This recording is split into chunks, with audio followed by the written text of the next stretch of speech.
He woke quite late in the morning.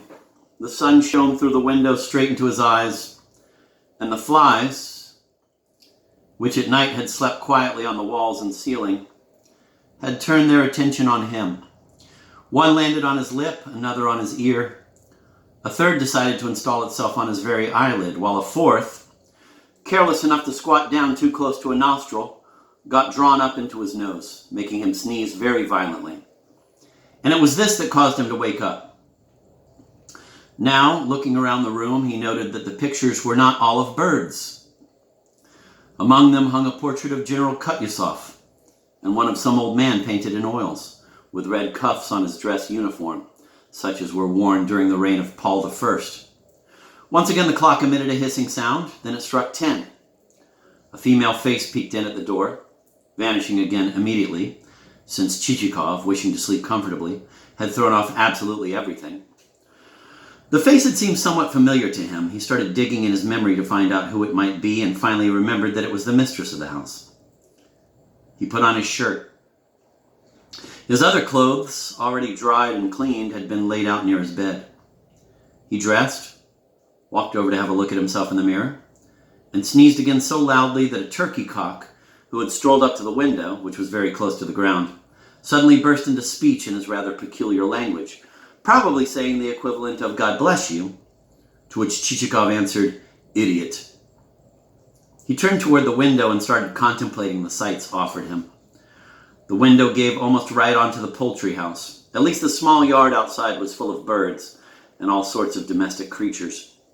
There were innumerable chickens and turkey hens, among which a rooster was stepping evenly, tossing his comb-adorned head first to one side, then to the other, as though listening to something. There was also a sow accompanied by her brood.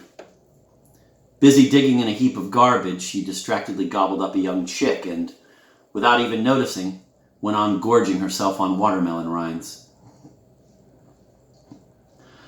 This small barnyard, or poultry yard, or whatever it was surrounded by a wooden fence beyond which stretched vast vegetable gardens with cabbages, onions, potatoes, beets, and other such vegetables. Here and there among them, apple and other fruit trees were scattered, covered with nets to protect them from the sparrows that flitted from place to place in great oblique clouds. For the same purpose, several scarecrows with outstretched arms had been put up on long poles, one of them wearing a nightcap of the proprietess's on his head. Beyond the vegetable gardens were the peasants' huts, which, although built haphazardly and not ranged in proper streets, displayed signs of their inhabitants' contentment. They were properly kept up. The time-worn shingles in the roofs had been replaced by new ones. The gates were straight, not askew. An almost new spare cart, and sometimes even two, could be seen in the peasants' covered sheds.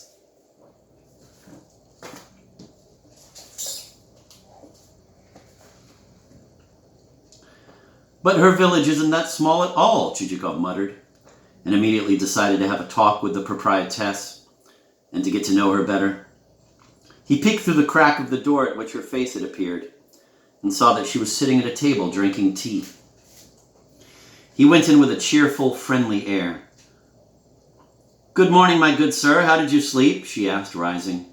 She was better dressed now than the night before and had on a dark dress. She had discarded her nightcap, although she still had something wound around her neck.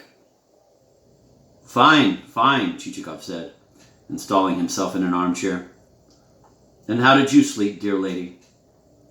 "Not well, good sir." "How is that?" "Sleeplessness.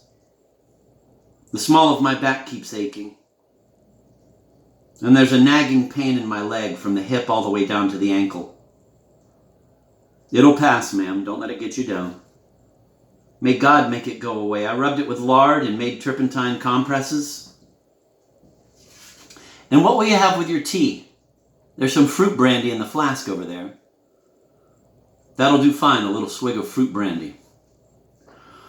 The reader must have noticed that Chichikov, despite his amiability, spoke to the old lady with much more familiarity than he had used with Manilov, and that he did not bother to stand on ceremony at all. It must be noted that if we in Russia have still not caught up with the foreigner in certain matters, We have clearly surpassed him in the art of human relations. It is well nigh impossible to list all the nuances with which we address various people. A Frenchman or a German wouldn't even notice all the peculiarities and variations. He would use almost the same tone and the same language to address a millionaire and a mere tobacconist, although, of course, deep down in his soul, he'd do plenty of cringing before the former. But it is different with us in Russia. We have some wise men who will address a landowner with, say, 200 souls very differently from one with 300. And the one with 300 very differently from one with 500, whom again they would treat differently from one with 800. And you can continue thus even to 1,000,000 souls, and you will find all the nuances. Let us imagine a government department, not here, but in some very remote area. And that department has its chief. Please observe him as he sits there among his subordinates. Out of sheer awe, you won't be able to utter a sound. What pride and nobility! What presence! Pick up a brush and paint him. A Prometheus, yes, definitely a Prometheus. He looks around with eagle eyes, and his swagger is smooth and measured. Now, this very eagle, when he approaches the office of his superior with his papers under his arm, begins, in his hurry, to look like a partridge. At a party, if the other guests are not of too important a rank, Prometheus will remain Prometheus. But if there are some even a little above him, there will be a transformation such as Ovid himself couldn't have thought up. He is now a fly, less than a fly. He'll shrink into a grain of sand. Looking at him, one thinks, no, that's not Ivan Petrovich. Ivan Petrovich is much taller. This one is so small and puny. Ivan Petrovich speaks in a loud bass voice and never laughs, while this one, damned if I know what sound he's making, like a bird chirping, and he keeps giggling. Then you come closer and see that it really is Ivan Petrovich. Ha ha ha, you say to yourself. However, let us return to our dramatis personae. Chichikov, as we have realized, had decided not to stand on ceremony, and so he picked up his cup of tea, poured some fruit brandy into it, and spoke as follows. You've got a nice village here, my good lady. How many serf souls are there in it? There are just under 80 souls, my friend, the hostess said. But unfortunately, we're going through a rough time. And last year the crop was very bad. God forbid we get another one like it. Still, your peasants look a sturdy lot, and their huts seem good. But excuse me, may I ask your name? I was so distracted landing here in the middle of the night. Korobotchka, widow of a collegiate secretary. Thank you very much. And what are you called? Nastasia Petrovna. Nastasia Petrovna. A very nice name indeed. I have an aunt, my mother's own sister, who's also a Nastasia Petrovna. And what's your name? I suppose you're a tax assessor? Oh no, my good lady, I'm no tax assessor. I'm just traveling on personal business. Then you must have come to buy farm produce? What a shame. I sold my honey very cheaply to some merchants. And I'm sure you'd have bought it from me, my good sir. Now, honey is something I wouldn't have bought from you. What did you want then? Hemp, perhaps? But I have only about 20 pounds left. No, ma'am. I need goods of a different sort. Tell me, have any of your peasants died? Oh, my good friend, 18 of them, the old woman said with a sigh. And they were all such nice people, such good workers. True, since then some new ones have been born, but what's the good of that? They're all so young, and yet the tax assessor came and demanded that I pay so much per soul. So the people are dead, and I have to pay for them as though they were alive. Last week, my blacksmith was burned to death. He was such a good blacksmith, and and a quite skilled locksmith as well. Why, did you have a fire? God has spared me that calamity. A fire would have been even worse. No, he burned all by himself, the blacksmith. Something caught fire inside him. He had too much to drink, and there was a blue flame escaping from him. And he kept smoldering and smoldering, and then went all black like charcoal. And yet, what a good blacksmith he used to be. And now I can't go driving. No one to shoe the horses. God's will is in all things, Chichikov said and sighed. It's no good questioning God's wisdom. Well then, Nastasia Petrovna, will you sell them to me? Sell what to you? Why, all those serfs who died. How can I sell them to you? Just like that. Sell them to me and I'll pay you money for them. But how? I really can't make head or tail of it. Do you intend to dig them up or what?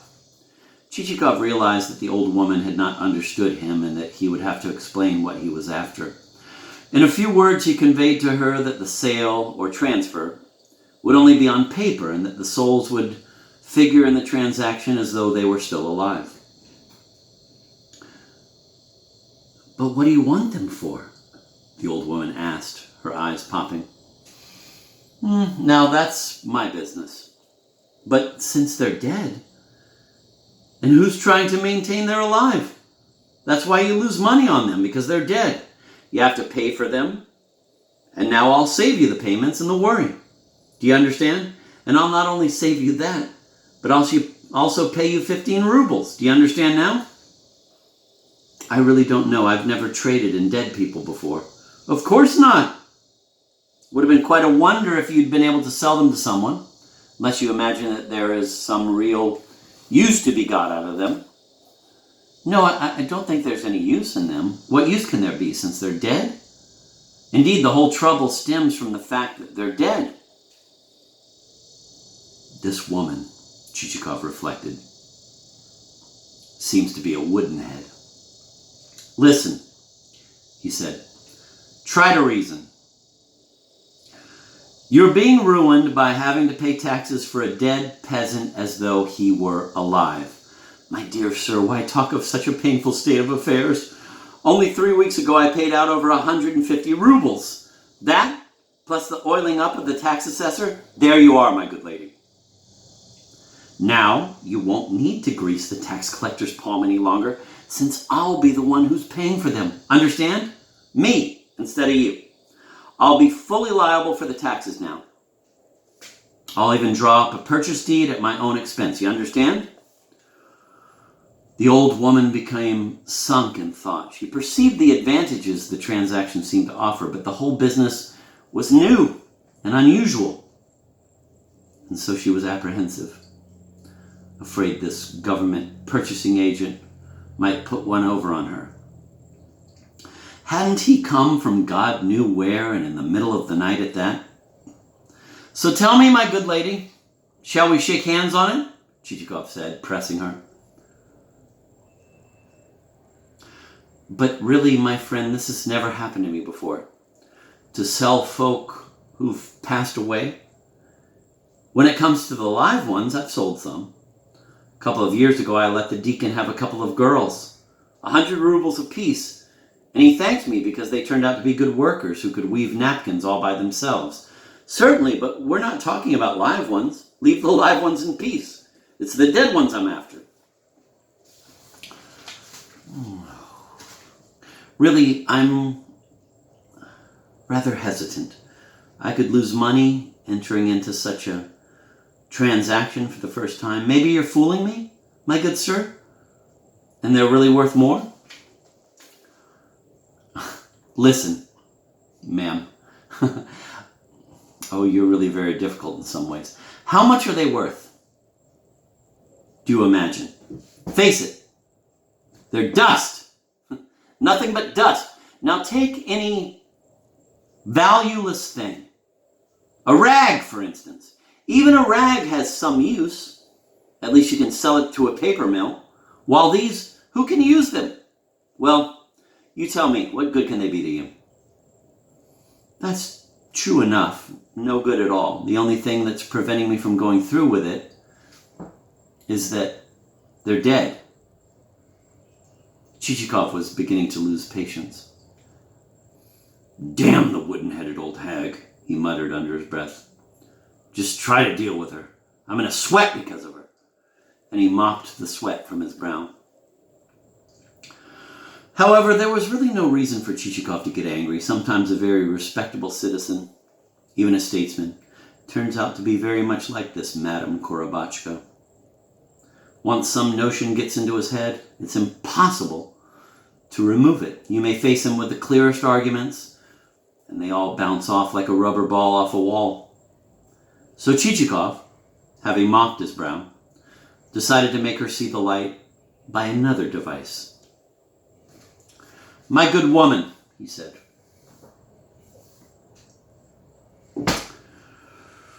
either you simply refuse to understand my words or you're just talking for the sake of talking. I'm giving you money. 15 rubles in bills. Do you follow me? Why, that's money, isn't it? You won't pick it up in the street. Now, tell me the truth. How much did you get for your honey? A ruble per 3 pounds. You're going a bit far, ma'am. You didn't get a ruble for 3 pounds. I swear I did. All right, but then it was honey. It took you perhaps a year to accumulate it. Work, worry, and effort went into it. It gave you plenty of trouble to take the stuff from the bees and then to feed them throughout the winter in your cellar. Now, dead souls are not of this world down here. Here, no effort of yours has had to be invested. It was nothing but the will of God that they should leave our world and by doing so cause losses to your household. So, you see, for the honey, you picked up a few rubles with all the effort and labor that went into it. While here, for nothing at all, you're offered a whole 15 rubles, and not even in silver, but in blue 5-ruble banknotes. After these strong arguments, Chichikov no longer really doubted that the old woman would yield. Believe me, she said, this business is too much for me, inexperienced widow that I am. I think I'd better take some time to think it over. Some merchants may drive in, and then I could get some idea of the current prices. Shame on you, my good lady. Shame indeed. What are you saying? Just think for yourself. Who do you imagine will buy them? What would a buyer do with them? What use can they be put to? Well, maybe they would come in handy in a household, the old woman replied, and without finishing, she stared at him open-mouthed, almost fearfully, curious to see what he would answer to that. Dead people in a household. What will you think of next? Unless you mean to scare off the sparrows at night in the vegetable gardens. God bless their souls. What horrible things you say, she said and crossed herself. Well then, what do you intend to use them for? Anyhow, you can hold on to the bones and the graves. All I want is a transfer on paper. Well then, you might at least give me an answer. The old woman grew thoughtful once more. What are you thinking about, Nastasia Petrovna? Really, I still can't decide what to do. I guess I'd rather sell you the hemp. But where does hemp come in? I'm asking for something quite different, and you keep shoving the hemp under my nose. Hemp is all right. Another time I'll take your hemp. So what do you say, ma'am?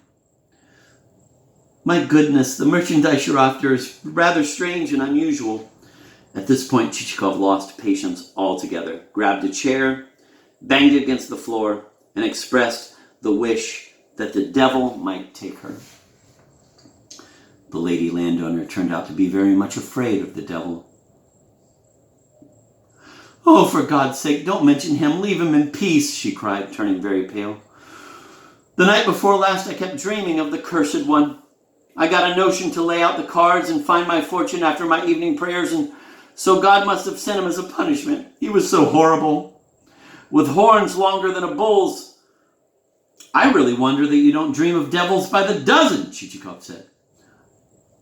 I want to help you out of pure Christian charity. I saw a poor widow suffering a hardship. Well, to hell with them. To hell with your whole village. Oh, where do you get such curses? The woman said, looking at him fearfully. It's hard to find the right words for you. Well, not to use an evil comparison, you're like a dog in a manger who can't eat the hay itself but won't let others eat it either. I was going to buy all sorts of farm produce from you because I also happen to supply the government. Here he was lying, and although he did so in passing and without lengthy consideration, it turned out to be unexpectedly successful. This business of government supply had a considerable effect on Nastasia Petrovna, and she said in a conciliatory tone, "What are you getting so excited about? If I'd known you'd get so angry, I'd never have argued with you at all." There's nothing to be angry about. The whole deal isn't worth an egg laid by a hen, and I'm supposed to get excited about it? Well, all right, have it your own way. You can have them for 15 rubles in banknotes. But just remember, my friend, the purchase is for the government. If you ever need any rye or buckwheat or any other grain or any slaughtered cattle, you won't let me down, will you?